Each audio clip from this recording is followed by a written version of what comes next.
नमस्कार, न्यूज के इकलौते फैमिली शो न्यूज की पाठशाला में आपका स्वागत है। मैं हूं सुशांत सिन्हा। ये वो पाठशाला जहां सबकी क्लास लगती है। और सबसे पहले रोज की तरह आपको बता दूं कि आज कौन कौन सा चैप्टर खोलने वाला हूं। राहुल की तपस्या, प्रियंका का बैग, पीएम मोदी को रोकने निकले भाई बहन का कांड पर कांड होता जा रहा है। कांग्रेस को आज अचानक बांग्लादेशी हिंदू कैसे याद आ गए भाई, उसके पीछे की सीक्रेट स्टोरी आपको समझाऊंगा। ईवीएम पर राहुल को उनके ही दोस्तों ने कैसे एक्सपोज कर दिया, आज इसका चैप्टर भी खोलूंगा। इसके अलावा नेहरू और माउंटबेटन की पत्नी एडवीना के बीच की चिट्ठियां क्या सोनिया गांधी ने मंगवा ली, और अगर ऐसा है तो क्यों? नेहरू एडवीना की चिट्ठियों में ऐसा कुछ है जो गांधी परिवार दुनिया के सामने नहीं आने देना चाहता क्या? नेहरू और एडवीना की चिट्ठियों के बारे में वो बताऊंगा जो खुद माउंटबेटन की बेटी ने बताया है आज आपको। इसके अलावा यूपी विधानसभा में योगी का फायर मोड, साफ कर दिया कि सनातन पर झुकेंगे नहीं, संभल पर रुकेंगे नहीं। संभल में 1978 दंगों के बाद बंद पड़े मंदिर में पूजा हुई तो आग क्यों लग गई भाई लोगों को? और जय श्री राम सुनकर भड़कने वालों को सीएम योगी का अल्लाहू अकबर वाला जवाब क्या है, आज ये भी दिखाऊंगा। और बड़े बड़े स्टार्स को लूटने के लिए फिल्म देखकर बने स्पेशल 26 की कहानी आपको चौंका देगी। ये चैप्टर भी आपको जरूर देखना चाहिए। लेकिन सबसे पहले दिन भर की बड़ी खबरों का रिवीजन, उसके बाद पहला चैप्टर।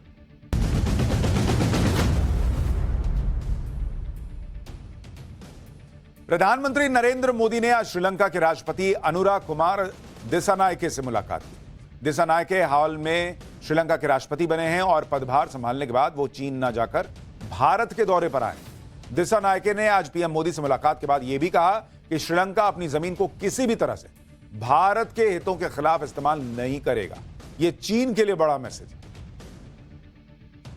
कल लोकसभा में वन नेशन वन इलेक्शन को लेकर 129वां संविधान संशोधन बिल पेश हो सकता है।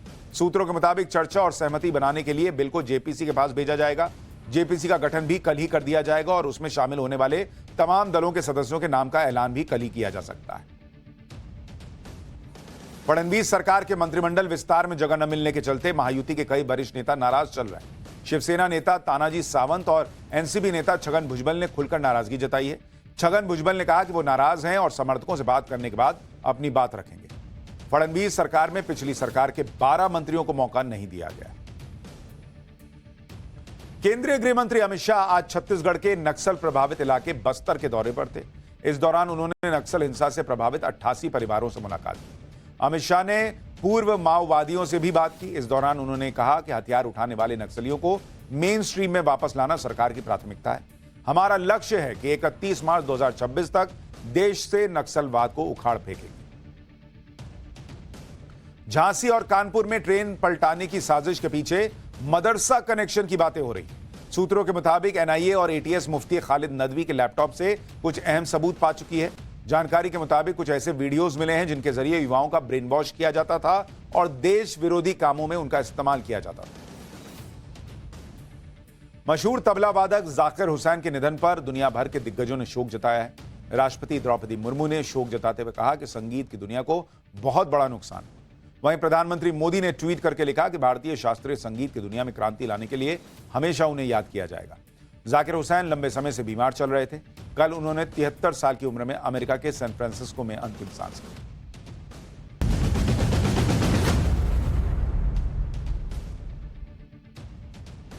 तो ये हो गया दिन भर का रिवीजन। ऑफ पाठशाला की पहली क्लास। राहुल की तपस्या, प्रियंका का बैग, पीएम मोदी को रोकने निकले भाई बहन का कांड पर कांड होता जा रहा है।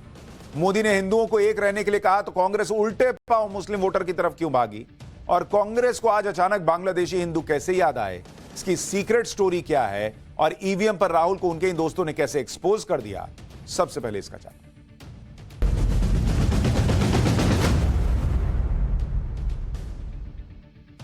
संसद का सत्र चले या ना चले, लेकिन एक बात तो देश को क्लियर होती जा रही है कि ना तो राहुल गांधी देश की राजनीति में चल रहे हैं और न प्रियंका वाड्रा चल पाएंगी। क्योंकि नरेंद्र मोदी को रोकने के लिए उतरी भाई बहन की जोड़ी ने बीते 3 दिनों में 3 कांड कर दिए। पहले प्रियंका बोली तो अपनी ही सरकारों के इतिहास और वर्तमान को एक्सपोज कर दिया। फिर राहुल बोले तो तपस्या वाला कांड कर दिया। और आज प्रियंका वाड्रा ने अपने बैग से जो करने का प्रयास किया वो उनको ही भारी पड़ने वाला है। कैसे, यह आपको आगे बताऊंगा, विस्तार से समझाऊंगा। लेकिन आज आपको यह भी समझना चाहिए कि कैसे कांग्रेस मुस्लिम वोट पाने के लिए एकदम अलबला गई है। सॉफ्ट हिंदुत्व, थोड़ा टफ हिंदुत्व, ये हिंदुत्व, वो हिंदुत्व, सब ट्राई करने के बाद कांग्रेस कैसे बैक टू स्क्वायर वन यानी मुस्लिम वोट के लिए तड़पने लगी है, आज आपको ये राहुल गांधी और प्रियंका वाड्रा खुद समझाएं। क्योंकि फिलिस्तीन का बैग प्रियंका वाड्रा के हाथ में आज दिखा तो लोग पूछने लगे कि इन्हें संभल के मुसलमान दिख जाते हैं, हजारों किलोमीटर दूर फिलिस्तीन के मुसलमान दिख जाते हैं, बगल में बांग्लादेश के हिंदू नहीं दिख रहे हैं कि उनके साथ क्या हो रहा है। सब दिख रहा है इन लोगों को। ये बैग ऐसे ही नहीं है, आज आपको इसके बारे में सीक्रेट स्टोरी समझाऊंगा। क्योंकि नरेंद्र मोदी ने तो क्लियर कट कह रखा है कि एक रहोगे तो सेफ रहोगे, लेकिन कांग्रेस को यह समझ आ रहा है कि मुस्लिम वोट का हम ही एक मसीहा रहेंगे तो बचेंगे, वरना निपट जाएंगे। कैसे ईवीएम पर राहुल गांधी को उनके ही साथियों ने मिलकर एक्सपोज किया है, आज आपको यह भी देखना चाहिए। लेकिन शुरुआत राहुल और प्रियंका के 3 कांड से। प्रियंका ने अपने भाषण में जो कांड किए थे वो तो हमने आपको विस्तार से पाठशाला में समझाए थे। एक बार जरा राहुल गांधी के भाषण के कांड भी आपको दिखा देता हूं, और नरेंद्र मोदी ने विपक्ष की जो तूफानी धुलाई की उसकी एक झलक देखिए, फिर आज वाले कांड पर आता। यही तो आप नहीं समझ सकते हो, यही प्रॉब्लम है, यही तो प्रॉब्लम है। धनुष में तपस्या है, मनरेगा के काम करने में तपस्या है। तपस्या का मतलब शरीर में गर्मी पैदा करना, समझिए। हाँ, तब का ये मतलब है, तपस्या का ये मतलब है। जैसे द्रोणाचार्य जी ने एकलव्य का अंगूठा काटा, जैसे एकलव्य का अंगूठा काटा गया, वैसे ही आप हिंदुस्तान के युवाओं का सबका अंगूठा काटते हो। हजारों साल पहले एक युवा, 6-7 साल का युवा, हर रोज सुबह उठ के 4 बजे उठ के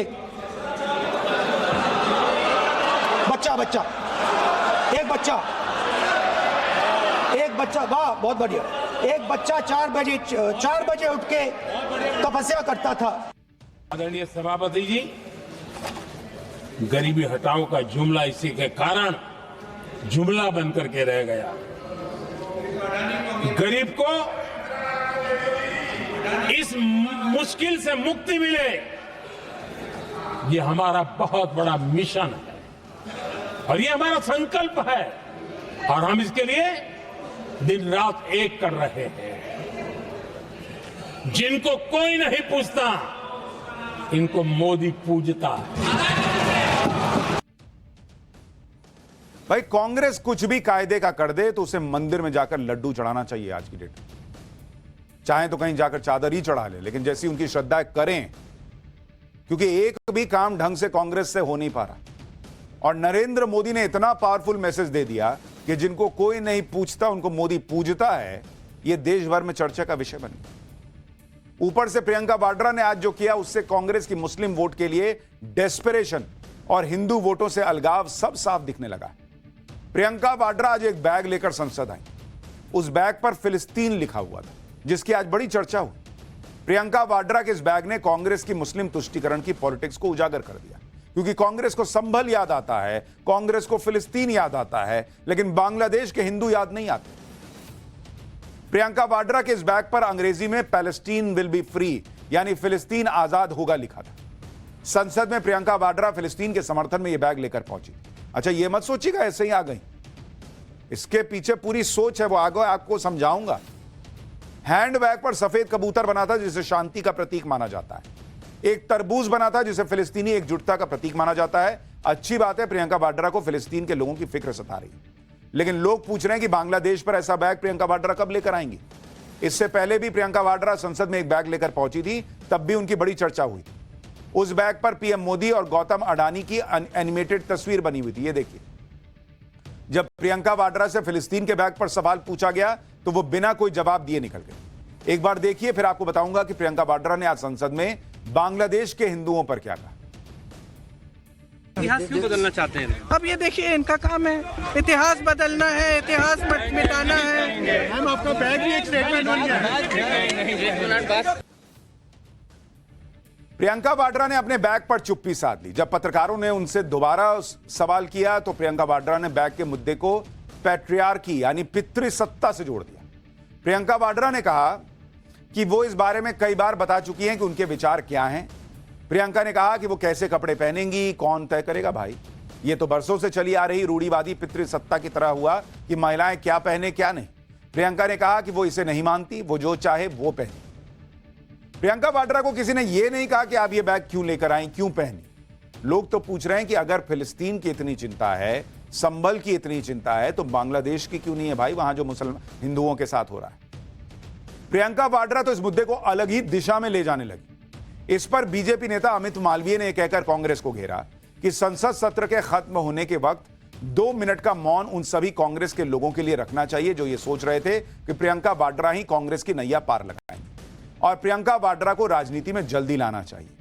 अमित मालवीय ने कहा कि प्रियंका वाड्रा राहुल गांधी से भी बड़ी गलतियां कर रही हैं, वो फिलिस्तीन के मुद्दे को पैट्रियार्की से जोड़ रही हैं। अमित मालवीय का कहना था कि कांग्रेस की नई मुस्लिम लीग है। इधर देश में प्रियंका वाड्रा के बैग पर घमासान मचा था, उधर इस बैग को देखकर पाकिस्तान बम बम हो रहा था। पाकिस्तान के पूर्व मंत्री फवाद हुसैन ने सोशल मीडिया पर प्रियंका वाड्रा और उनके बैग का समर्थन कर दिया। फवाद हुसैन चौधरी ने लिखा कि आप जवाहरलाल नेहरू जैसे फ्रीडम फाइटर की परपोती से आप क्या उम्मीद कर सकते हैं। इस मुद्दे पर प्रियंका वाड्रा डटकर खड़ी हुई हैं। यह शर्म की बात है कि आज तक किसी भी पाकिस्तानी संसद सदस्य ने ऐसा साहस नहीं दिखाया। यानी पाकिस्तान के पूर्व मंत्री प्रियंका वाड्रा के फैन हुए जा रहे हैं, खुद मान रहे हैं कि फिलिस्तीन के मुद्दे का ऐसा सपोर्ट तो मुस्लिम देश पाकिस्तान तक नहीं कर पाया जैसा प्रियंका वाड्रा कर रही हैं। हालांकि यह पहला मौका नहीं है जब प्रियंका वाड्रा का दिल फिलिस्तीन की आजादी के लिए रो रहा है। प्रियंका वाड्रा को भले ही बांग्लादेश के हिंदू याद ना आए, लेकिन वो वक्त वक्त पर फिलिस्तीन के मुसलमानों को याद करना नहीं भूलती। 2024 की शुरुआत में न्यू ईयर के मौके पर प्रियंका ने फिलिस्तीन के समर्थन में सोशल मीडिया पर पोस्ट किया था। जून 2024 में भी प्रियंका ने इजरायल के प्रधानमंत्री बेंजामिन नेतन्याहू की आलोचना की थी, कहा था कि गाजा में इजरायल सरकार ने क्रूरतापूर्वक नरसंहार किया है। कुछ दिन पहले ही फिलिस्तीन दूतावास के अधिकारी ने प्रियंका वाड्रा से मुलाकात की थी। प्रियंका वाड्रा के इसी फिलिस्तीन प्रेम को बीजेपी मुस्लिम तुष्टीकरण का बैगेज बता रही है। एक बार संबित पात्रा जो कह रहे हैं वो सुन लीजिए, फिर बताता हूं कि बांग्लादेश के हिंदुओं के मुद्दे पर आज कांग्रेस कैसे उसका पर्दाफाश हो गया, और ये फिलिस्तीन वाला बैग, ये असल कहानी क्या है ये भी बताऊंगा। पहले एक बार संबित पात्रा को सुनिए। कभी भी देशभक्ति लटकाई नहीं है उन्होंने अपने कंधों के ऊपर, उसका भार उठाया नहीं है। उन्होंने हमेशा ही किस प्रकार से हम तुष्टीकरण कर सकते हैं उसी के बैग को लटकाया है। That is the bag of appeasement. और anyhow this is the reason, ये जो बैगेज कैरी करते हैं इसी बैगेज के कारण इनकी हार होती है। अब इनको यह समझनी चाहिए। संबल के पीड़ितों से मिलना, हाथरस में दलितों की आवाज उठाना, फिलिस्तीन के मुसलमानों की बात करना, यह सब कुछ एक सोची समझी सियासी प्लानिंग दिख रही है। इस प्लानिंग के सेंटर में मुस्लिम और दलित वोट है, जिसे लेकर इंडी गठबंधन में आपस में खूब लड़ाई मची। प्रियंका वाड्रा का यह बैग वाला स्टंट इसी वोट बैंक की लड़ाई को लेकर है। कांग्रेस यह समझ चुकी है कि पहली लड़ाई तो इंडी गठबंधन के अंदर लड़नी होगी, उन क्षेत्रीय दलों से लड़नी होगी जो मुस्लिम और दलित वोटों के दम पर कांग्रेस को ही कमजोर कर रहे हैं। भाई बीजेपी से 1-to-1 फाइट में तो कांग्रेस जीतती नहीं, ये तो डेटा कह रहा है, लेकिन ये तो इंडी अलायंस के साथियों से भी हार रहे हैं, और इनका जो कोर वोट बैंक है मुसलमान का, वो इनके साथी छीन के ले जा रहे हैं। अभी आपको दिखाऊंगा, पूरा डेटा दिखाऊंगा। इंडी गठबंधन में तो मुस्लिम वोटों के एक से बढ़कर एक कई दावेदार खड़े हो गए हैं। भाई जैसे अखिलेश यादव, यूपी में सारा मुस्लिम वोट ये लपेट लेते हैं। ममता बनर्जी बंगाल में किसी और को मुस्लिम वोट लेने ही नहीं दे रही। असदुद्दीन ओवैसी देश भर में घूम घूम कर अपनी दावेदारी पेश कर दे रहे हैं, हम भी हूं। अरविंद केजरीवाल दिल्ली में सारा मुस्लिम वोट बैंक ये लपेट ले रहे हैं। बिहार में लालू यादव की पार्टी है। ये तो वो नेता या पार्टियां हैं जिन्होंने कांग्रेस के ही पुराने मुस्लिम वोट बैंक में सेंधमारी की और अपना कद बढ़ा लिया। कांग्रेस अब इस पैटर्न को रिवर्स करने में जुटी है। कांग्रेस मुस्लिम वोटों के लिए इतना हाथ पैर क्यों मार रही है, आपको यह समझना चाहिए, और इसके लिए आपको 2024 के लोकसभा चुनाव के नतीजों को देखना होगा। जहां पर बीजेपी को ज्यादातर हिंदुओं ने वोट किया, तो कांग्रेस को सिर्फ मुस्लिम वोट बैंक का ही सहारा मिला। लेकिन कांग्रेस के पार्टनर्स ने मुस्लिम वोट बैंक कांग्रेस से ही खींच लिया। जैसे अगर मैं आपको आंकड़े के हिसाब से समझाऊं, आप देखिए कांग्रेस क्यों इतना फिलिस्तीन प्रियंका वाड्रा बैग लेके आई, आपको सब समझ में आएगा। 2024 अगर आप देखेंगे लोकसभा चुनाव में क्या हुआ, इसकी जरा आप तस्वीर देखिए। बीजेपी प्लस का आपको बता रहा हूं, बीजेपी प्लस, इनको क्या क्या मिला भाई? Hindu upper caste, Hindu upper caste, इनका वोट कितना मिला भाई बीजेपी को, बीजेपी प्लस को 60%, 60%, और इसमें अकेले बीजेपी को 53% मिला। अपर ओबीसी, अगर आप देखेंगे हिंदू अपर ओबीसी, इसका वोट जो है वो सीधे सीधे 48% बीजेपी प्लस के पास गया, उसमें भी बीजेपी को अकेले 39% मिला। लोअर ओबीसी अगर आप देखेंगे, Hindu lower OBC, BJP plus को 58% वोट चला गया और उसमें अकेले बीजेपी को 49%। हिंदू दलित आप देखिए 36% बीजेपी प्लस को चला गया, उसमें भी अकेले बीजेपी को 31%। और अगर आप आदिवासी देखेंगे, हिंदू आदिवासी, तो बीजेपी प्लस को आदिवासी वोट जो है वो 51% गया और अकेले बीजेपी को 48%। मतलब अगर आप देखेंगे जो हिंदू वोट है वो नरेंद्र मोदी के नाम पर कंसोलिडेटेड है। तो बांग्लादेशी हिंदुओं की कौन बात करेगा भाई, उनका बैग टांग के कौन आएगा, ये तो भर भर के मोदी को वोट दे रहे हैं, ये तो एक हैं तो सेफ हैं, बटेंगे तो कटेंगे समझ के मोदी की तरफ चले जा रहे हैं। लेकिन कांग्रेस की दिक्कत दूसरी है। अगर आप मुस्लिम वोट देखेंगे, मुस्लिम वोट 2019 में अगर आप कांग्रेस का हिसाब देखेंगे, कांग्रेस को 2019 में कितना मिला भाई, 33%, और 2024 में मुस्लिम वोट कांग्रेस को कितना मिला, 38%। आप कहेंगे बॉस ये तो प्लस 5% का गेन है कांग्रेस के लिए। नहीं बॉस, इसमें कहानी में ट्विस्ट है। कहानी में ट्विस्ट ये है कि जो मुस्लिम वोट है, अगर आप देखेंगे कांग्रेस के साथी, उनको कितना मिला, उनको मुस्लिम वोट कितना मिला, 2019 में मिला 12%, 12%। लेकिन कांग्रेस के इन्हीं साथियों को 2024 में मुस्लिम वोट कितना मिला, 27% बॉस, यानी प्लस 15%। कांग्रेस का मुस्लिम वोट मात्र 5% बढ़ा, जबकि उसके साथियों का मुस्लिम वोट 15% बढ़ा। अब ये मुस्लिम वोट बीजेपी से तो आया नहीं, मुसलमान बीजेपी को तो वोट करता नहीं है भर भर के, यानी कांग्रेस का वोट जो कांग्रेस को जाता वो उसके साथियों में बट गया, यानी कुल मुस्लिम वोट 65% कांग्रेस और उसके सहयोगियों को तो मिल रहा है, लेकिन इसका बड़ा फायदा कांग्रेस के साथी ले जा रहे हैं। अखिलेश यादव हो गए, लालू यादव हो गए, टीएमसी हो गए, ये लोग ज्यादा फायदा उठा ले रहे हैं। इसीलिए कांग्रेस बेचैन है, उसको लग रहा है कि भाई ये सारे मुसलमान भी हाथ से चले गए तो बचा कौन, हिंदू मोदी के पास, मुसलमान मेरे दोस्तों के पास, फिर मैं क्या करूंगा भाई।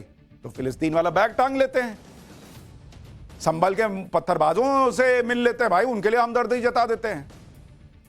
और आप देखिए ये सिर्फ लोकसभा में नहीं हुआ है, अगर आपको राज्यों का आंकड़ा दिखाऊं, जैसे अगर आप देखेंगे मुस्लिम वोट,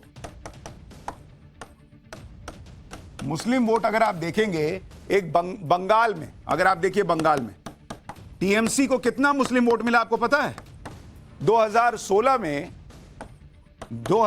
में टीएमसी को 51% मुस्लिम वोट मिला था, जबकि 2021 में यह बढ़कर 75% हो गया बॉस। और यह वो बंगाल है जहां लेफ्ट और उसके पहले कांग्रेस का राज होता था, तो वहां मुसलमान भर भर के किसके लिए वोट कर रहा है, टीएमसी के लिए।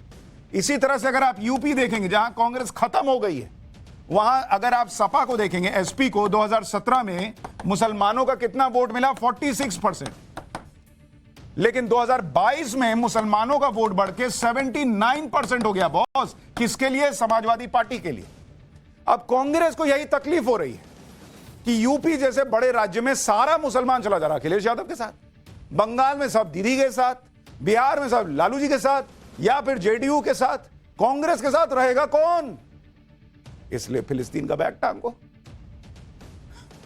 जब इस तरह से बचा खुचा मुस्लिम वोट भी कांग्रेस के हाथ से निकल रहा है, तो कांग्रेस की बेचैनी और तड़प समझ में आ रही है कि हिंदू वोट मिल नहीं रहा, मुस्लिम वोट भी हाथ से निकल रहा है, तो फिर आगे राजनीति कैसे की जाएगी। इसलिए कभी संभल की बात करते हैं, कभी फिलिस्तीन का बैग दिखाते हैं।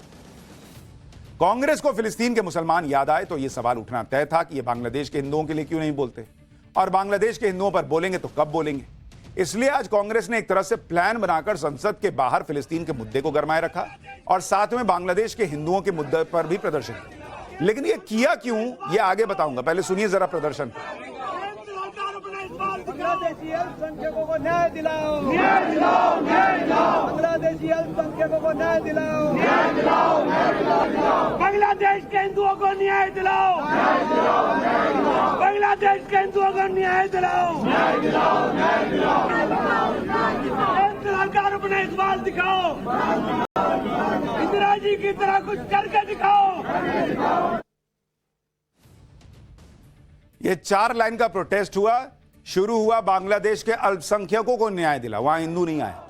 फिर हिंदू आया तो अपने मुसलमान सांसद से बुलवाया ताकि और ज्यादा वजन आए बात में, और उसके बाद इंदिरा गांधी की भी एंट्री। यही है कहानी का असली निचोड़।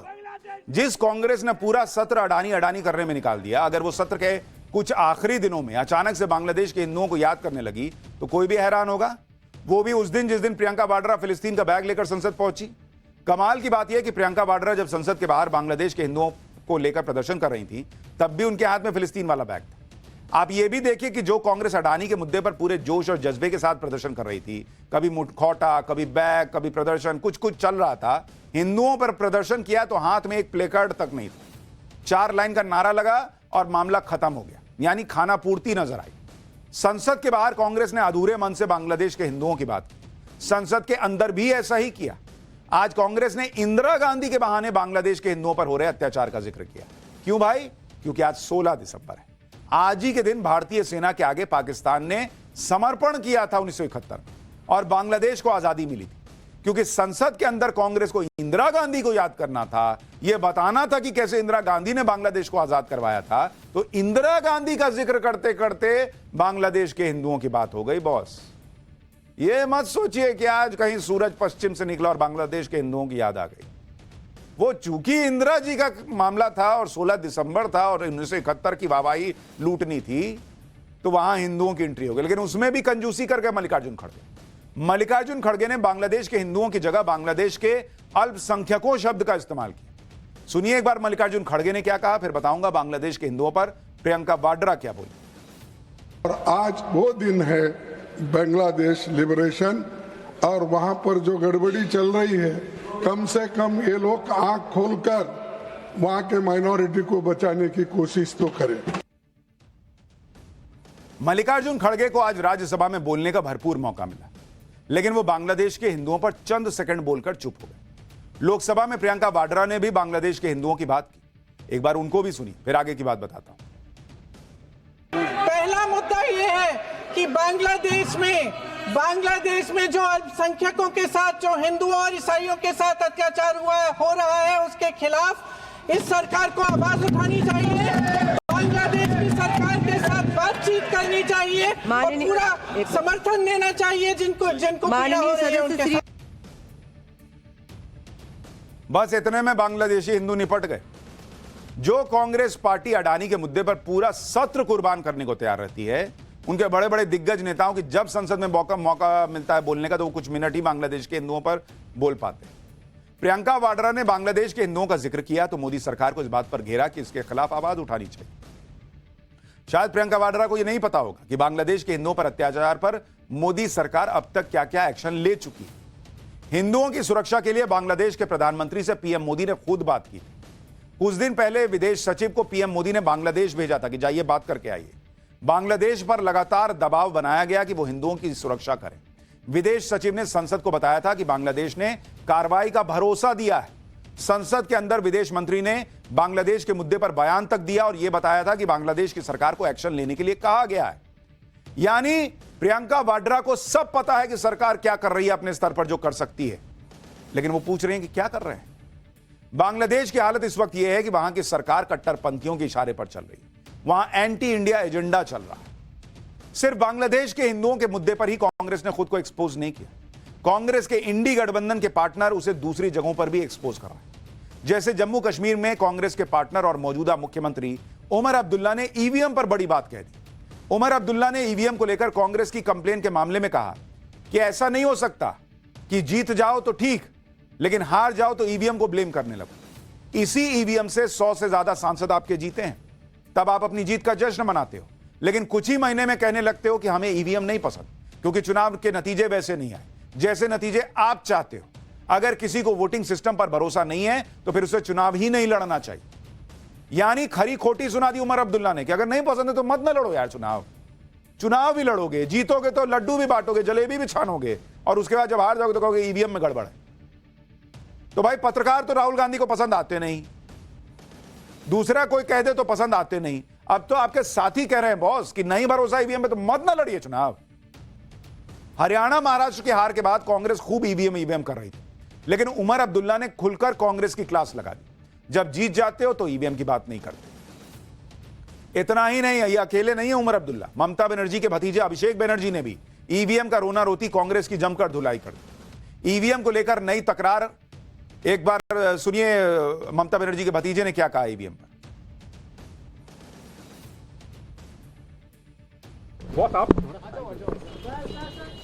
पर्सनल राय है कि जो लोग ईवीएम पे सवाल उठा रहे हैं, अगर उनके पास कुछ है तो इलेक्शन कमीशन को जाके वो डेमो दिखानी चाहिए कि भाई हमारे पास ये वीडियो है। क्योंकि इलेक्शन कमीशन ने वो सबको बुलाया था, और मैं इतना दिन से चुनाव ज़मीन पे करवाता हूँ, मुझे लगता है आप अगर ईवीएम रैंडमाइजेशन के टाइम ठीक से काम करेंगे, और बूथ पे जो लोग काम करता है वो मॉक पोल के टाइम पे भी आप अगर चेक करेंगे, उसके बाद काउंटिंग के टाइम पे आपका 17 सीट जो फॉर्म होता है जिसे बैलेट यूनिट, कंट्रोल यूनिट मिलाया जाता है, वो अगर ठीक से चेक करेंगे तो मुझे नहीं लगता है कि ये जो एलिगेशन है इसमें कोई सब्सटेंस है। अगर फिर भी किसी को लगता है कि भाई ईवीएम मैनिपुलेट हो सकता है, ईवीएम हैक हो सकता है, यानी उमर अब्दुल्ला से लेकर अभिषेक बनर्जी तक सब वही बात बता रहे हैं जो हम आपको पाठशाला में बताते रहे बॉस, कि एक एक चीज ईवीएम रैंडमाइजेशन कैसे होता है, सारी चीजों पर राजनीतिक प्रतिनिधियों के साइन होते हैं। नहीं हो सकता बॉस। लेकिन जो लोग संविधान पे चर्चा करना चाहते हैं, आप सोचिए, वो संविधान का अपमान नहीं करते जब वो इस तरह से ईवीएम पर लोगों के मन में भ्रम और झूठ पर बढ़ते हैं। जब वो कहते हैं कि आरक्षण खत्म कर रही है ये सरकार, क्या कर देगी, ये झूठ बोलना संविधान के खिलाफ जाना नहीं है। और ये पूछते हैं कि पत्रकार क्या कर रहे हैं और दूसरे लोग क्या कर रहे हैं। आप क्या कर रहे हो बॉस? आपके खुद के साथी बोलने लगे हैं। आप ईवीएम को लेकर नई तकरार महाराष्ट्र चुनाव के नतीजों के बाद शुरू। महाराष्ट्र में जिस तरह से कांग्रेस, उद्धव ठाकरे और शरद पवार का पैकअप हुआ, उससे महाविकास अघाड़ी ने यही मॉल बना दिया कि सारी गलती ईवीएम की। लेकिन आज जब अभिषेक बनर्जी ने इंडी गठबंधन में अपने ही साथियों को आईना दिखाया, तो उद्धव ठाकरे की पार्टी को यह बात पसंद नहीं आई। उद्धव ठाकरे की पार्टी के लोग क्या कह रहे हैं, सुनिए जरा। नहीं, देखिए, बात ऐसी है ना कि अगर हम पुलिस स्टेशन जाते हैं, कोई चोरी होती है तो पुलिस इन्वेस्टिगेट करती है। हम इलेक्शन कमीशन के पास जा रहे हैं कि ये जो चोरी हुई है रिजल्ट की, उसकी इन्वेस्टिगेशन करें। जनता के मन में ये हो रहा है कि ये जो चुनावी जीत हुई है वो ईवीएम की जीत हुई है, इलेक्शन कमीशन की जीत हुई है, तो उसके जवाबदेही कौन तय करेगा? इलेक्शन कमीशन तय करेगा। तो हमारे पास ना सोर्सेज हैं ना रिसोर्सेज हैं कि सारी पॉलिटिकल पार्टीज को लाएं, उनको एक टेबल पे बिठाएं और पूरा डेमोन्स्ट्रेशन दें। जो सोर्स कोड है, सोर्स कोड बताएं क्या है, फिर उसके ऊपर हम भी फिर बता देंगे कैसे हैकिंग होती है। सोर्स कोड बता देंगे, तब ये बताएंगी कि हैकिंग कैसे होती है। मैडम, पहले बताना होता है कि हैकिंग कैसे होती है। ईवीएम पर ये आपस में ही लड़े मरे जा रहे हैं, और मैंने आपको इसका रीजन बताया है। ये सारी वो पार्टियां हैं जहां बड़ा नेतृत्व, शीर्ष नेतृत्व नहीं चाहता कि नीचे पब्लिक पूछे कि बॉस ये क्या कर रहे हैं, आप तो जिता क्यों नहीं पा रहे हैं। तो इन सवालों से बचने के लिए ये लोग ईवीएम को सामने करते हैं। लेकिन जिस तरह से पहले उमर अब्दुल्ला, फिर अभिषेक बनर्जी ने ईवीएम पर जो कहा, उससे ईवीएम पर कांग्रेस पूरी तरह एक्सपोज हो चुकी है। उधर उमर अब्दुल्ला के बयान के बहाने अखिलेश यादव ने भी इशारों में कांग्रेस को जमीन पर काम करने की नसीहत दे डाली। अखिलेश यादव छोड़ थोड़ी रहे हैं, वो भी रगड़े पड़े हैं कांग्रेस को। सुनिए आज क्या बोले। देखिए, हमारा देखिए उसमें किसी दल, किसी नेता के बारे में हमें कुछ नहीं कहना, लेकिन जो उन्होंने सुझाव दिया है, आप बात को ईवीएम तक मत पहुंचाइए। जो सुझाव दिया कि बीजेपी से मुकाबला करने के लिए हमें मीडिया का भी साथ लेना पड़ेगा, मीडिया को भी समय समय पैकेज देना पड़ेगा। और कौन सा पैकेज?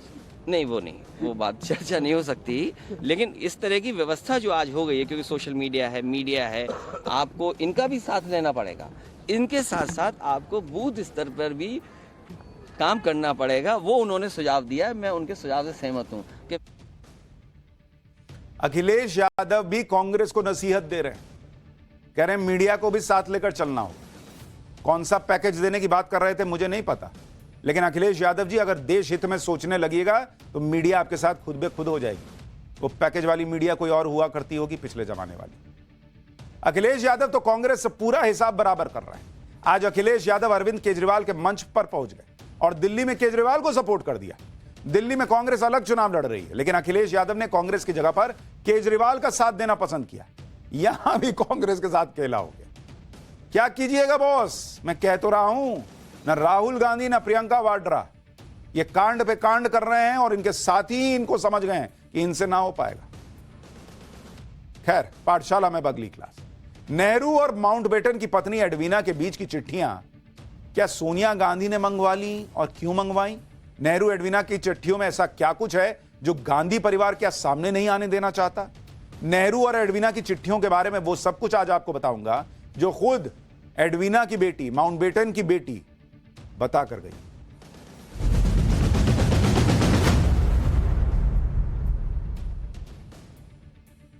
देश के पहले प्रधानमंत्री जवाहरलाल नेहरू आज भी अक्सर चर्चा में आ जाते हैं। चाहे देश के पहले प्रधानमंत्री कैसे बनने की बात हो, चाहे सरदार पटेल या नेताजी सुभाष चंद्र बोस की बात हो, फिर चाहे चीन के साथ युद्ध हो, चाहे संविधान बदलने की शुरुआत करना हो, चाहे सरकारें गिराने की बात हो, नेहरू की बात तो आज भी होती रहती है। लेकिन नेहरू से जुड़ी एक और बात हमेशा होती रहती है, वो ये कि नेहरू और एडवीना का क्या राज है। एडवीना लॉर्ड माउंटबेटन की पत्नी थी जो भारत को आजादी मिलने के वक्त सर्वे सर्वा थे और नेहरू की माउंटबेटन से बहुत बनती थी। लेकिन माउंटबेटन की पत्नी एडवीना के साथ नेहरू के कैसे रिश्ते थे, इनको लेकर कुछ लोग कई तरह की बातें आज भी करते हैं। नेहरू एडवीना की इन्हीं बातों के बीच बीजेपी ने बड़ा धमाका कर दिया। बीजेपी ने आरोप लगा दिए कि नेहरू की कई चिट्ठियां हैं जिन्हें गांधी परिवार सामने नहीं लाना चाहता देश के। दावा कर दिया बीजेपी ने कि नेहरू एडवीना के लेटर्स से 51 बक्से भरे हुए थे। 51 बक्से भर के चिट्ठियां थी और इन बक्सों में जो लेटर्स भरे हैं उनसे कोई राज ना खुल जाए, इसलिए इन्हें छुपा लिया गया, यह बीजेपी कह रही। बीजेपी ने सनसनीखेज आरोप लगाए हैं कि गांधी परिवार नेहरू एडवीना के इन लेटर्स को सबके सामने लाने से रोक रहा है।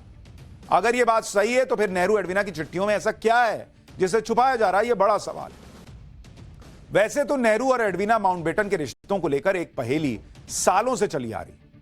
एडवीना भारत के अंतिम वायसराय लॉर्ड माउंटबेटन की पत्नी थी जो भारत के बंटवारे से पहले इंग्लैंड से आई थी और कुछ समय भारत में रहने के बाद वापस चली गई। इस दौरान नेहरू और एडवीना के बीच बहुत से लेटर लिखे गए जो बाद में नेहरू म्यूजियम में रखवा दिए गए। लेकिन इसके बाद जो हुआ वो हैरान करने वाला है। बीजेपी का आरोप है कि नेहरू और एडवीना माउंटबेटन के बीच लिखे गए लेटर्स को 2008 में सोनिया गांधी के निर्देश पर नेहरू म्यूजियम से मंगवा लिया गया। यह बीजेपी आरोप लगा रही है। यह लेटर सोनिया गांधी के निवास पर 51 बॉक्सेस में भरकर पहुंचाए गए। 51 बॉक्स में इतनी चिट्ठियां थी। इनमें एडवीना माउंटबेटन के अलावा अल्बर्ट आइंस्टाइन, जयप्रकाश नारायण और विजय लक्ष्मी पंडित को लिखे लेटर्स भी शामिल थे। 1971 में यह सभी लेटर जवाहरलाल नेहरू मेमोरियल ने Nehru memorial museum and library को सौंप दिए थे, जिसे अब प्रधानमंत्री संग्रहालय एवं पुस्तकालय के नाम से जाना जाता है। पीएम म्यूजियम की तरफ से राहुल गांधी को लेटर लिखा गया है जिसमें उनसे नेहरू से जुड़े डॉक्यूमेंट्स वापस करने की मांग की गई। अब इस पूरे मामले पर बीजेपी और कांग्रेस आमने सामने आ गए। बीजेपी के सांसद संबित पात्रा क्या कह रहे हैं, पहले उससे सुनिए। इसके बाद पीएम म्यूजियम ने राहुल गांधी को जो पत्र लिखा है उसमें क्या कहा गया ये बताऊंगा, और जो चिट्ठियां अवेलेबल हैं नेहरू, एडवीना और एडवीना की बेटी ने क्या कहा है, ये सब आज आपको इस इतिहास के चैप्टर में दिखाऊंगा। लेकिन पहले संबित पात्रा को सुनिए। हम जानना चाहते हैं कि आखिर नेहरू जी ने एडवीना माउंटबेटन को क्या लिखा। हम जानना चाहते हैं किस प्रकार का संवाद नेहरू जी और जयप्रकाश नारायण जी के बीच में हुआ। और दूसरी बात है, जब ये निर्णय लिया गया था कि 2010 में डिजिटाइजेशन होगा इन सारे डॉक्यूमेंट्स का, तो आनंद फानन में डिजिटाइजेशन से ठीक पहले सोनिया गांधी जी 51 कार्टन्स चिट्ठी नेहरू जी का लेके चली गई। आखिर क्यों? इन चिट्ठियों में ऐसा क्या था कि गांधी परिवार चाहता था कि देश इन्हें न जाने? आपको जानकर हैरानी होगी कि नेहरू की इन चिट्ठियों को गांधी परिवार से मांगने के लिए कई बार लेटर लिखे जा चुके हैं, लेकिन गांधी परिवार की तरफ से कोई रिप्लाई ही नहीं गया। पीएम म्यूजियम के सदस्य रिजवान कादरी ने कहा है कि उन्होंने सितंबर 2024 में सोनिया गांधी को नेहरू के लेटर लौटाने के लिए पत्र लिखा था, लेकिन कोई जवाब नहीं मिला। इसलिए 10 दिसंबर को फिर राहुल गांधी को पत्र लिखा गया कि भाई चिट्ठियां लौटा दीजिए।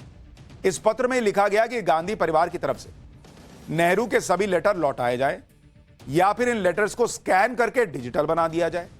कादरी ने गांधी परिवार से अपील की है कि नेहरू के लेटर्स राष्ट्र की धरोहर हैं, इसलिए देश के हर नागरिक को यह जानने का अधिकार है कि देश के पहले प्रधानमंत्री किससे क्या बात करते थे और कौन से दस्तावेजों पर साइन कर रहे थे।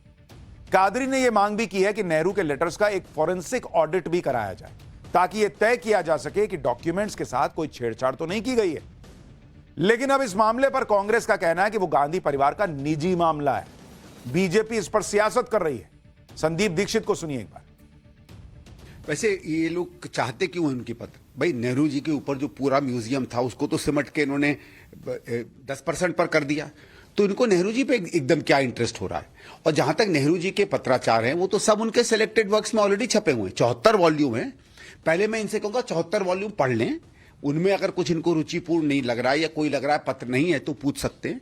मुझे समझ में नहीं आ रहा है इनको उनके ओरिजिनल कॉपीज का क्या मतलब। और जहां तक लेने या ना लेने का सवाल है, मुझे भी जैसे फॉर एग्जांपल नेहरू मेमोरियल से आया पत्र कि शीला जी के जितने पत्र व्यवहार हैं, पत्राचार है, वो उनको रिकॉर्ड कीपिंग के लिए दिए जाएं। अब ये मेरे और मेरी बहन के ऊपर है और मेरी वाइफ के ऊपर है कि भाई उनकी कोई चीज शेयर करना चाहते कि नहीं करना चाहते, because that's our private property. भाई संदीप दीक्षित का कुछ पॉइंट तो सही है, लेकिन इसमें एक महत्वपूर्ण पॉइंट यह है कि ये वो चिट्ठियां हैं जो कहा जा रहा है कि पहले रखी गई थी म्यूजियम में, फिर मंगा क्यों ली गई? ऐसा क्या है इन चिट्ठियों में? जब पहले रखी जा सकती थी तो अब क्यों नहीं दिखाई जा सकती? इस तरह के कई प्रश्न हैं। एक दौर था जब नेहरू और एडवीना माउंटबेटन के रिश्तों को लेकर पूरी दुनिया में चर्चा होती थी। इन दोनों के रिश्तों के बारे में दुनिया भर के इतिहासकारों ने कई हैरान करने वाली बातें लिखी। खुद लॉर्ड माउंटबेटन और एडवीना की बेटी ने इस रिश्ते के बारे में कई खुलासे किए हैं, जिसके बारे में आज आपको आगे बताऊं। लेकिन उससे पहले एडवीना माउंटबेटन के बारे में बताता हूं। फरवरी 1947 को एडवीना माउंटबेटन अपने पति लॉर्ड माउंटबेटन के साथ भारत आई। एडवीना को लेडी माउंटबेटन कहा जाता था। लॉर्ड माउंटबेटन भारत के आखिरी वायसराय थे जो खास तौर पर भारत की आजादी और बंटवारे की रूपरेखा तैयार करने भारत आए। भारत की आजादी के बाद नेहरू ने लॉर्ड माउंटबेटन को देश के पहले गवर्नर जनरल बनाने में अहम रोल निभाया था। जून 1948 तक लॉर्ड माउंटबेटन गवर्नर जनरल के पद पर रहे। इसके बाद अपनी पत्नी एडवीना के साथ वापस इंग्लैंड चले गए। लेकिन इंग्लैंड वापस जाने के बाद भी नेहरू और एडवीना के बीच पत्राचार का सिलसिला चलता रहा। 21 फरवरी 1960 में 58 साल की उम्र में एडवीना का देहांत हो गया। इस दौरान नेहरू और एडवीना की मुलाकातों और आपस में लेटर्स लिखने का एक लंबा इतिहास है, जिसकी चर्चा आज भी पूरी दुनिया में होती है। नेहरू और माउंटबेटन की पत्नी एडवीना के रिश्तों को लेकर दुनिया भर के कई इतिहासकारों के अपने अपने दावे हैं, लेकिन इस सब के बारे में एडवीना माउंटबेटन की बेटी पैमेला हिक्स ने जो खुलासे किए हैं, आज आपको वो जानना चाहिए। नेहरू और एडवीना के रिश्तों को लेकर पामेला हिक्स ने डॉटर ऑफ एम्पायर नाम की एक किताब लिखी। इस किताब में पामेला ने लिखा कि मां एडवीना को नेहरू से मिलकर शांति मिलती थी। दोनों के बीच आध्यात्मिक और बौद्धिक रिश्ता था। पामेला ने यह भी दावा किया कि नेहरू और एडवीना को अकेले में मिलने का बहुत कम मौका मिलता था, क्योंकि दोनों ही हमेशा लोगों से घिरे रहते थे। पामेला ने इस बात का भी जिक्र किया है कि बाद के सालों में अपनी मां को लिखे नेहरू के पत्रों को पढ़कर यह एहसास हुआ कि वो एक दूसरे से कितनी गहराई से प्यार करते थे और उनका सम्मान करते थे।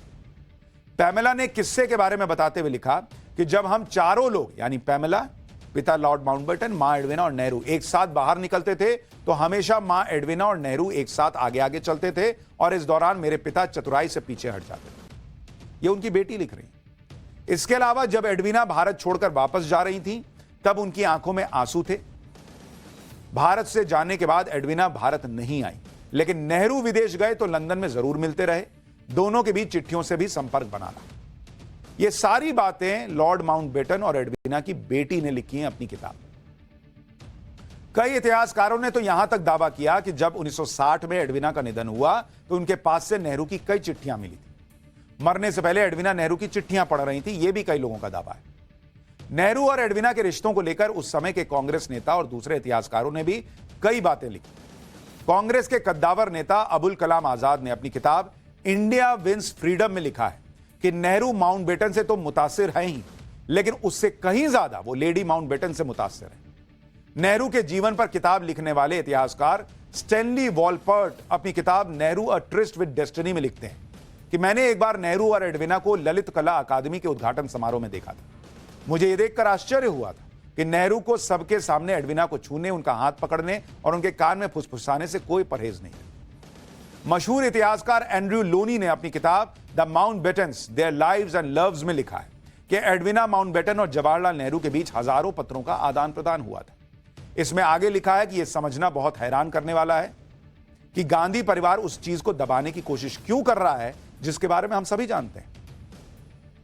यानी ये सारी बातें जो फैक्चुअली अवेलेबल हैं वो हमने आपको बताई, लेकिन उन चिट्ठियों में क्या है ये तो तभी पता चल सकता है जब गांधी परिवार वो चिट्ठियां देश की अमानत मानते हुए वापस कर दे। लेकिन वो होगा नहीं होगा किसी को नहीं पता। पाठशाला में अब अगली क्लास। यूपी विधानसभा में योगी का फायर मोड, साफ कर दिया सनातन पर झुकेंगे नहीं, संभल पर रुकेंगे नहीं। संभल में 1978 दंगों के बाद बंद पड़े मंदिर में हुई पूजा तो क्यों भयंकर आग लगी? जय श्री राम सुनकर भड़कने वालों को सीएम योगी का अल्लाहू अकबर वाला जवाब क्या है, अब इसका जवाब।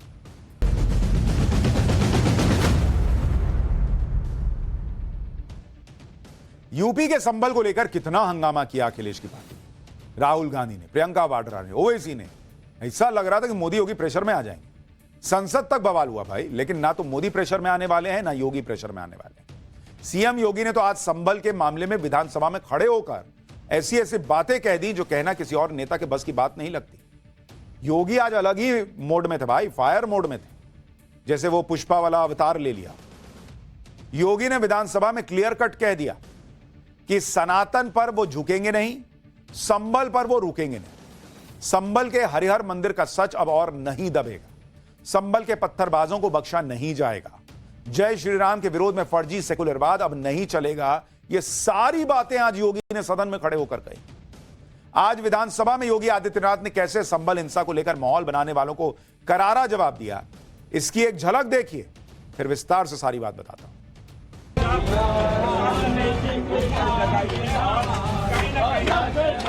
1978 से जो मंदिर आज निकल रहा है, 1978 से इन लोगों ने कभी खोलने नहीं दिया उस मंदिर को। मेरी तो विरासत इतनी लंबी चौड़ी है, इतनी प्राचीन है कि मैं उस परंपरा को ही लेकर के चले जाऊं। मैं जय श्री राम का नारा, हर हर महादेव का नारा और राधे राधे राधे राधे के संबोधन से ही अपना पूरा जीवन काट सकता हूं। मुझे किसी और स्लोगन की आवश्यकता ही नहीं है।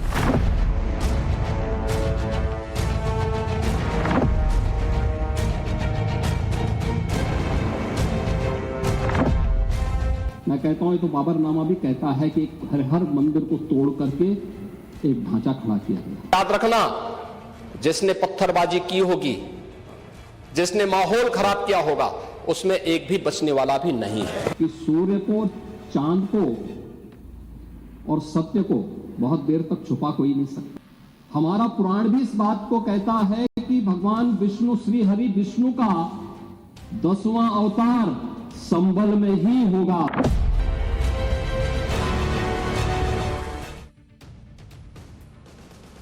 संभल का जो सच सामने आ रहा है उसे लेकर ही सीएम योगी ने अब तक का सबसे बड़ा हमला उन लोगों पर किया जो लोग संभल हिंसा के पत्थरबाजों से हमदर्दी दिखा रहे हैं। असल में संभल में हिंसा के बाद हो रही जांच में संभल में सनातन के इतिहास का सच सामने आ रहा है। संभल में हिंसा के बाद प्रशासन ने अतिक्रमण और बिजली चोरी के खिलाफ बड़ा अभियान शुरू किया। इस अभियान के दौरान प्रशासन ने संभल में साल 1978 में हुए दंगों के बाद से बंद पड़े प्राचीन मंदिर को भी खोज निकाला। पुलिस की टीम ने खुद सालों से बंद पड़े मंदिर की सफाई की। मंदिर के अंदर हनुमान जी की मूर्ति, शिवलिंग के सामने नंदी और भगवान गणेश की मूर्ति मिली। मंदिर मिलने की जानकारी मिलने पर श्रद्धालु वहां पहुंचे और करीब 46 साल बाद 46 साल से बंद पड़े इस मंदिर में विधि विधान से बजरंग बली की पूजा की गई। देखिए आप उस पूजा को।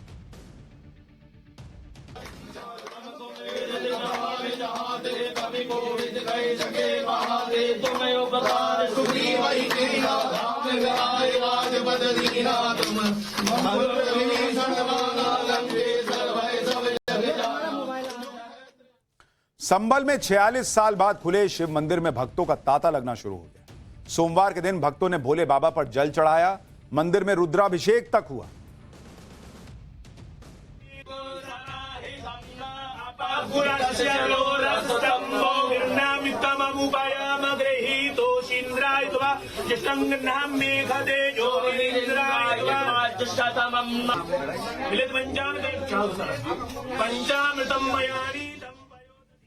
सोचिए 46 साल से मंदिर बंद पड़ा था। प्रभु की पूजा नहीं हो रही थी, अब जाके हो रही है। संभल के डीएम और एसपी ने भी मंदिर में बैठकर पूजा की। मंदिर की सुरक्षा के लिए और उस पर निगरानी रखने के लिए सीसीटीवी कैमरे भी लगा दिए। सीएम योगी ने संभल में 46 साल बाद खुले मंदिर का मुद्दा भी उठाया। संभल का माहौल बिगाड़ने वाले पत्थरबाजों पर सख्त कार्रवाई की बात दोहराई। एक बार सुनिए सीएम योगी का मैसेज कितना लाउड एंड क्लियर है। 1978 से जो मंदिर आज निकल रहा है, 1978 से इन लोगों ने कभी खोलने नहीं दिया उस मंदिर को। जो आज बजरंगबली का मंदिर निकल रहा है, जो वहां पर आज 22 कुएं किसने बंद किए थे, इन 22 कुओं को भी वहां पे बंद किया गया। और वहां का माहौल इतना तनावपूर्ण किसने बनाया था? ये पत्थरबाज कौन थे? एक भी गिरफ्तारी बिना साक्ष्य के नहीं हो रही है। और याद रखना, जिसने पत्थरबाजी की होगी, जिसने माहौल खराब किया होगा, उसमें एक भी बचने वाला भी नहीं है। सीएम योगी आदित्यनाथ ने क्लियर कर दिया, जिसको जितनी छाती पीटनी है पीट लो, जिसको जितना आंसू बहाना है बहा लो, लेकिन पत्थर चलाओगे तो कानूनन कार्रवाई होगी। संभल में जो मंदिर मिला है वो कहां पर है, इसके बारे में भी आपको बताता हूं। संभल की शाही जामा मस्जिद से करीब 1 किलोमीटर की दूरी पर खग्गू सराय मोहल्ला है। इस मोहल्ले की मेन रोड से करीब 500 मीटर अंदर यह पुराना मंदिर बना हुआ है और यह मंदिर करीब 70 गज में बना हुआ है। पुलिस के मुताबिक इस मंदिर के बारे में तब पता चला जब पिछले दिनों डीएम और एसपी ने बिजली विभाग की टीम से बिजली चोरी के खिलाफ छापेमारी करवाई। इस छापेमारी के बारे में आगे विस्तार से बताऊंगा, लेकिन पहले 1978 के दंगों के बाद इस मंदिर के बंद होने की कहानी, दंगों के बाद इलाके से पलायन कर चुके बुजुर्गों की जुबानी सुनी। वो बता रहे हैं कि संभल में कैसे दंगे हुआ करते थे, क्या हुआ था जिसके बाद यह मंदिर बंद हो गया। और सीएम योगी ने विधानसभा में जिसका जिक्र किया, संभल के पत्थरबाजों पर आंसू बहा रहे लोगों के निशाने पर लिया, उसके बारे में आगे बताऊंगा। लेकिन पहले सुनिए संभल का इतिहास, जो लोग आपको नहीं बताते। 1978 में जो सांप्रदायिक दंगा हुआ, उस दंगे के बाद से यहाँ पर आगजनी हुई हमारे पड़ोस में, और यहाँ पर हिंदुओं का कत्लेआम हुआ। उसके बाद इतनी दहशत हो गई इस हम लोगों में। हमारे चारों तरफ मुस्लिम आबादी है और हम घिरे हुए थे मुस्लिम आबादी से। हमारे 40-50 परिवार यहाँ रहते थे मोहल्ला खग्गू सराय में। तो हम लोगों ने पलायन किया और हमने जो अपने मकान थे वो बेच दिए। अब जो वहाँ कोई हमारे समाज का व्यक्ति नहीं रहा, तो इसलिए उस मंदिर में पूजा पाठ भी संभव नहीं हो पाया। हमने वहाँ पर एक पुजारी की नियुक्ति भी की थी कि भाई वहाँ दोनों वक्त आरती तो हो जाए कम से कम, लेकिन वो पुजारी भी 1 महीने 15 दिन के बाद वो घबरा गया। बोले साहब वहाँ सुरक्षा का माहौल नहीं है। सुरक्षा का माहौल नहीं है, इसलिए लोग वहां से हट गए, पूजा बंद हो गई। यह है संभल का सच। संभल में हुए जिन दंगों का जिक्र विधानसभा में दिए भाषण में सीएम योगी ने किया और जिन दंगों के बाद संभल से बड़ी संख्या में हिंदू पलायन कर गए, आज आपको उसके बारे में भी जानना जरूरी है। अलग अलग रिपोर्ट्स के मुताबिक 29 मार्च 1978 को होली के 3 दिन बाद संभल में अब तक का सबसे बड़ा दंगा भड़क गया था। होली में हुए किसी विवाद को लेकर पहले ही हिंदुओं और मुसलमानों के बीच तनाव बना हुआ था, लेकिन इस बीच एमजीएम कॉलेज की सदस्यता को लेकर बवाल बढ़ गया। रिपोर्ट्स के मुताबिक कॉलेज की मैनेजमेंट कमेटी में आजीवन सदस्यता के लिए मंजर शफी नाम के शख्स का चंदा मंजूर नहीं हुआ, जिसके विरोध में मंजर शफी भीड़ जुटाकर बाजार बंद कराने निकल पड़ा। इसका हिंदुओं ने विरोध किया तो भीड़ ने उन्हें मारा, लेकिन अफवाह उड़ाई गई कि हिंदुओं ने मंजर शफी को मार दिया, जिसके बाद संभल में दंगा भड़क गया। 29 मार्च से 20 मई तक दंगों की वजह से शहरी इलाके में कर्फ्यू लगा रहा। पुलिस प्रशासन की इंटरनल रिपोर्ट के मुताबिक इन दंगों में 184 से ज्यादा हिंदू मारे गए। दंगों के वक्त संभल के जिस खग्गू सराय मोहल्ले में महादेव का मंदिर बना है, उसे बनियों का मोहल्ला कहते थे, क्योंकि वहां रहने वाले ज्यादातर लोग कारोबारी थे।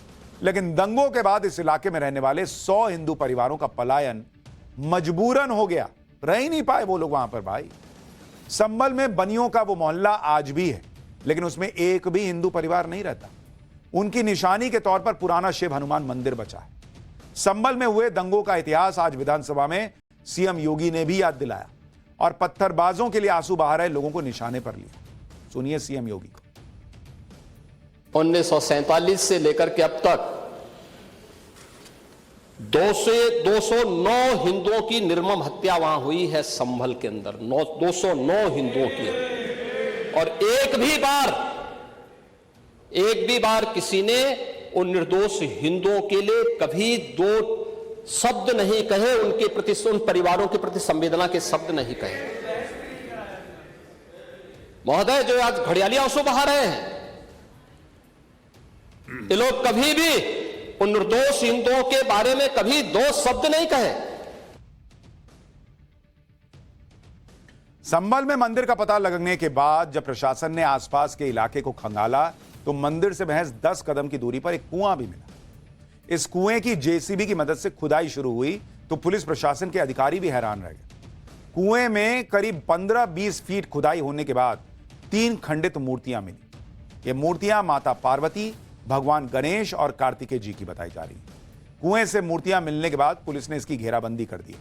जरा ग्राउंड जीरो से हमारे सहयोगी की एक रिपोर्ट देखिए।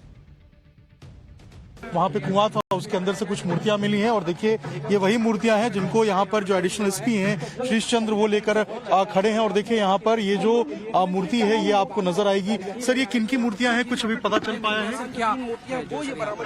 प्रथम दृष्टया देखने में माता लक्ष्मी, गणेश जी और कार्तिक जी की प्रतीत हो रही है, जो संगमरमर की हैं, कार्तिक जी की प्रतीत हो रही है, जो कि खंडित है।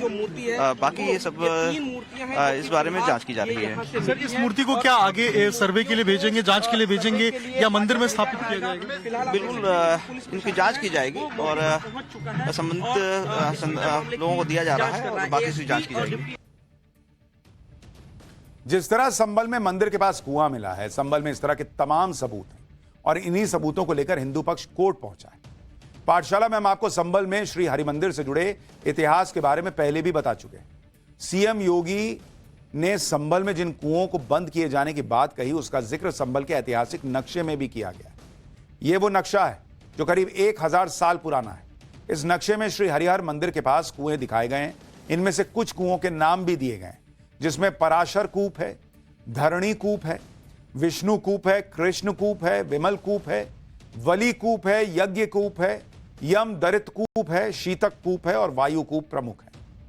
संभल हिंसा को लेकर अखिलेश यादव और ओवैसी जैसे नेताओं ने यह नैरेटिव भी फैलाया कि मस्जिद के सर्वे के दौरान जय श्री राम के नारे लगने की वजह से माहौल बिगड़ा।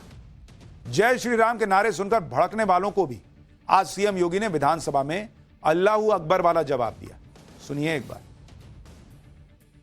कल मैं आपसे कहूंगा कि अल्लाहू अकबर का जो स्लोगन है ये हमें अच्छा नहीं लगता।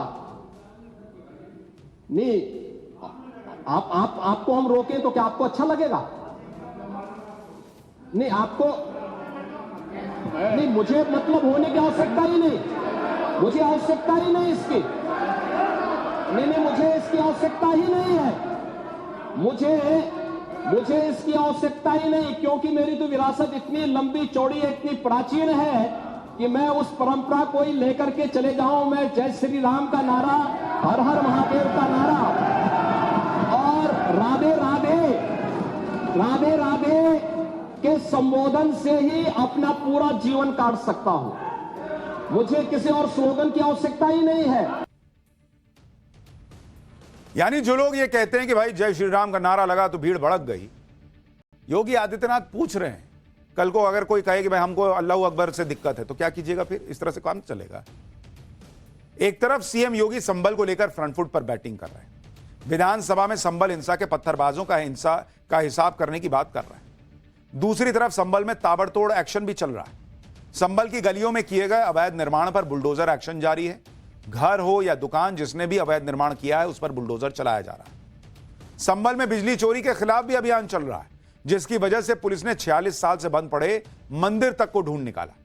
दरअसल 14 दिसंबर को संभल के डीएम और एसपी बिजली विभाग की टीम के साथ बिजली चोरी पकड़ने खग्गूसराय मोहल्ले गए थे। इस अभियान के दौरान 4 मस्जिदों और एक मंदिर से बिजली चोरी पकड़ी गई। एक मस्जिद की छत पर बकायदा अवैध डिस्ट्रीब्यूशन सेंटर बना हुआ मिला। आरोप है कि इस मस्जिद की छत से करीब 100 घरों को चोरी की गई बिजली की सप्लाई हो रही थी। सीएम योगी ने आज विधानसभा में संभल हिंसा पर चर्चा के दौरान नेता विपक्ष और समाजवादी पार्टी के नेता माता प्रसाद पांडे को भी निशाने पर लिया। सुनिए माता प्रसाद पांडे को पुराणों की परंपरा को याद दिलाते हुए सीएम योगी ने कैसे संभल में हरिहर मंदिर से जुड़े इतिहास की याद दिलाई। नेता प्रतिपक्ष कह रहे थे कि वहां की स्थिति ऐसी है कि अगर मंदिर आ भी जाएगा मंदिर बन जाएगा। मैं कहता हूं, ये तो बाबरनामा भी कहता है कि हर मंदिर को तोड़ करके एक ढांचा खड़ा किया गया। आप तो एक श्रेष्ठ ब्राह्मण कुल में आपने जन्म लिया है। आप तो भारत के पुराणों की परंपरा पर विश्वास करते हैं। हमारा पुराण भी इस बात को कहता है कि भगवान विष्णु, श्री हरि विष्णु का 10वां अवतार संबल में ही होगा, उसी संबल में होगा।